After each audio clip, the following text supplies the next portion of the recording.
तो गाइज फिर से स्वागत करता हूँ आपका मेरे इस प्यारे से यूट्यूब चैनल पर। तो इस वीडियो में हम बात करेंगे शैतानों के ऊपर, मतलब भूतों के बारे में। वैसे ये चीज़ तो सबको पसंद होगी कि भूतों की मूवी देखना और ये अनुमान करना कि आने वाली मूवी और ज़्यादा ड्रामनी बने जो हमें देखने में मज़ा आए। वैसे ये चीज़ तो हर कोई सोचता है, तो कहीं ना कहीं ये कहना गलत नहीं होगा कि भगवान से ज़्यादा भूत पॉपुलर हैं मूवीज़ के मामले में सिर्फ। तो गाइज इस वीडियो में हम लोग जानेंगे फैक्ट्स अबाउट शैतान, वो अंग्रेजी वाला SATAN। So let's jump to the hello.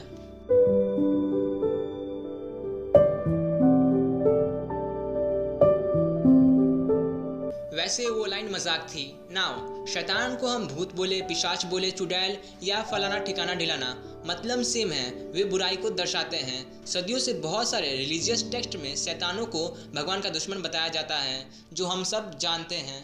The word शैतान मीन्स एडवर्सरी। एडवर्सरी सबका मतलब विरोधी होता है। शैतान नाम कई अलग अलग भाषाओं से अनुवाद किया जा सकता है, जिसका अर्थ अलग अलग होता है। लेकिन जब हम शैतान सब सुनते हैं तो हमें बुराई याद आती है, जैसा कि मैंने आपको जस्ट अभी बताया था। हिब्रू में शैतान सब का मतलब आरोप लगाने वाला या विरोधी होता है। आपकी जानकारी के लिए बता दूं, हिब्रू शब्द इजराइल में बोला जाता है खासकर। अब ये गौर से सुनना, इस्लाम और जूइश दोनों एक शेयर कॉमन ओरिजिन है और इस्लाम और जूइश दोनों को अब्राहमिक रिलीजन कहते हैं। हिब्रू बाइबल में ये शब्द शैतान शब्द मानव और अलौकिक विरोधियों के लिए प्रयोग किया जाता है। हिब्रू बाइबल में बताया गया है कि ये शैतान शब्द अलौकिक शक्तियों द्वारा बाधा के लिए इस्तेमाल किया जाता है। इस तरह शैतान का नाम भगवान के विरोधी के वर्णन के रूप में सबसे अधिक इस्तेमाल किए जाने वाला शब्द बन गया। शैतान first appeared in a poem called paradise lost. Paradise lost 1667 में पब्लिश्ड पोएम है जॉन मिल्टन सर के द्वारा। तो बुराई का प्रतिनिधित्व करने वाले चरित्र का विचार पहली बार पैराडाइज लॉस्ट में अपेयर हुआ था। इससे पहले शैतान के पास कोई निर्धारित रूप नहीं था जिसे स्थापित किया गया था। मिल्टन सर की कविता शैतान को मनुष्य और ईश्वर के शत्रु होने के विचार पर आधारित करती है, जो शैतान का प्रतिनिधित्व करता है।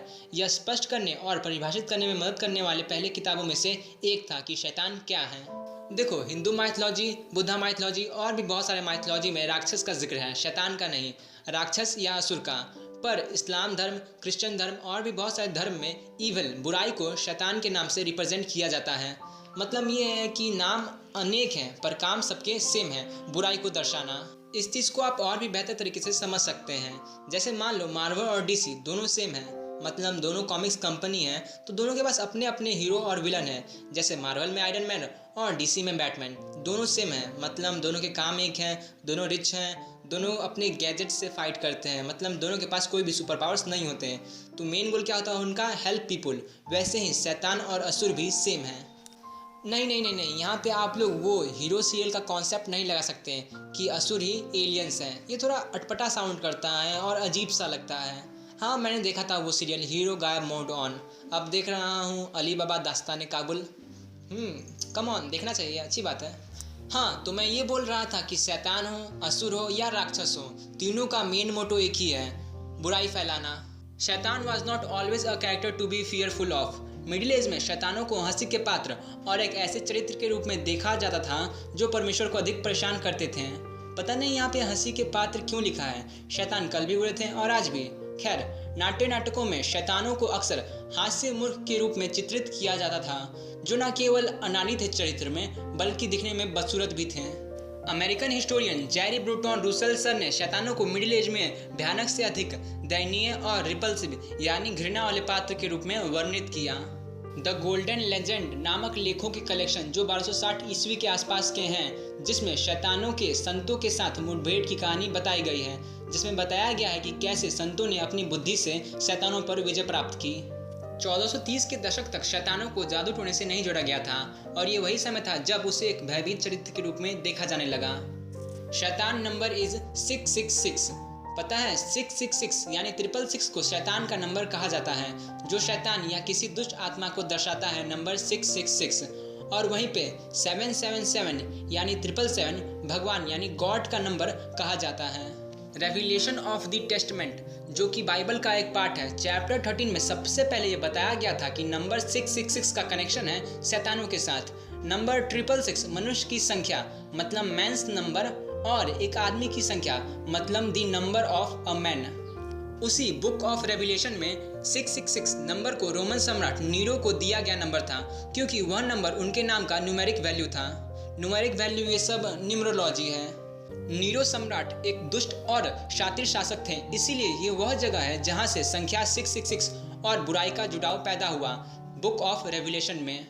मैथमेटिक्स की बात करें तो नंबर 666 यानी नंबर 666 एक ट्रायंगुलर नंबर है जिसके पास बहुत सारे प्रॉपर्टीज होते हैं जो इस नंबर को मैजिकल नंबर बनाते हैं।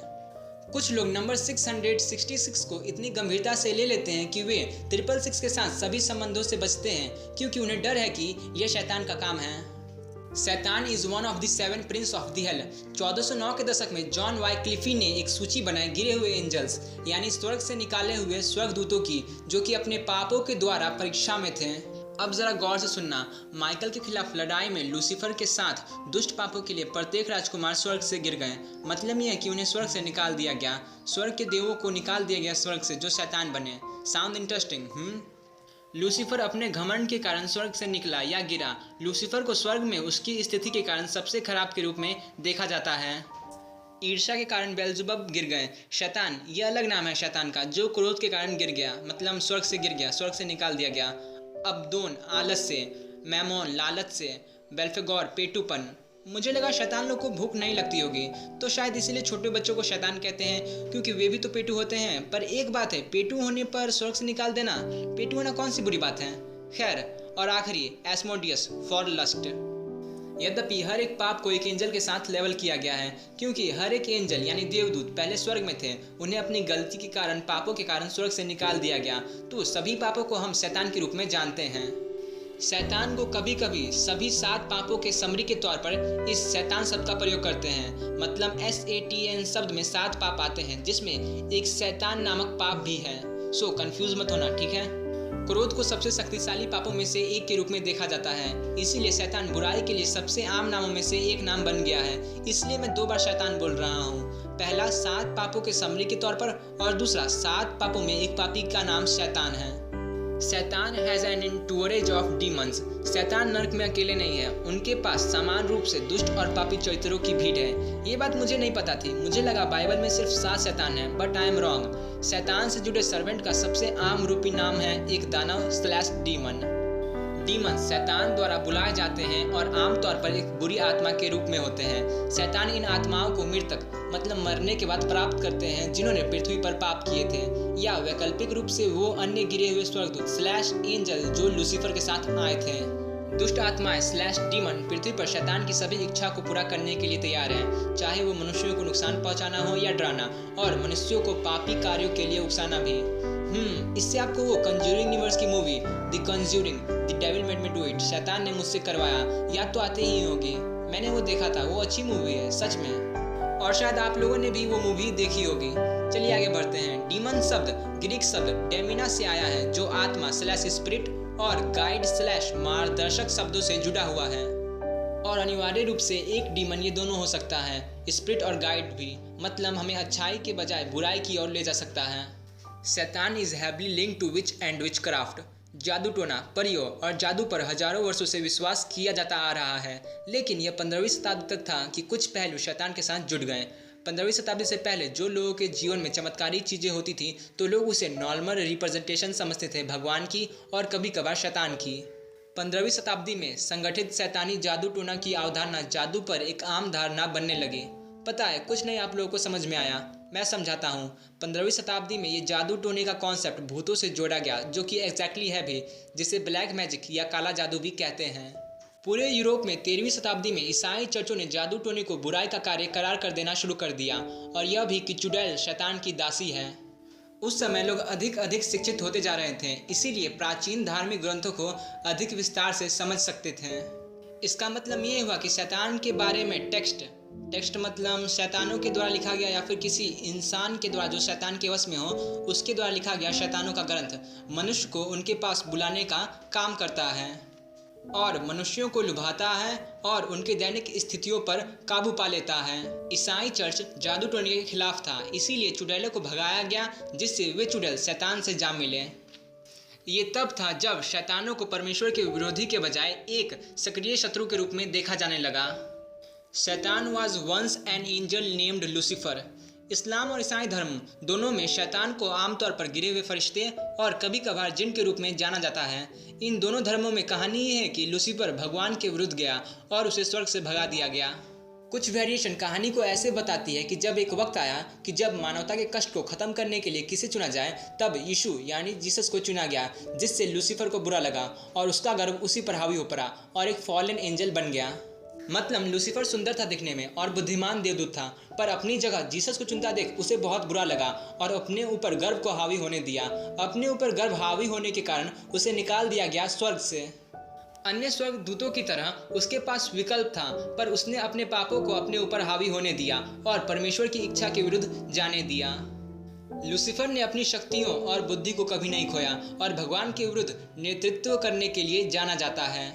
परमेश्वर का इरादा कभी भी बुराई पैदा करने का नहीं था। लूसीफर के फॉल के साथ लूसीफर को गॉड के विरोधी के रूप में देखा गया है।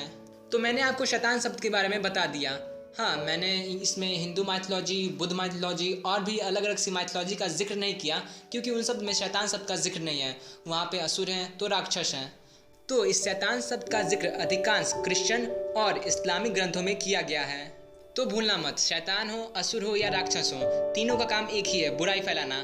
तो यही थे कुछ इंटरेस्टिंग फैक्ट्स शैतान के बारे में। So hope you guys enjoy it and love it. Thanks for watching.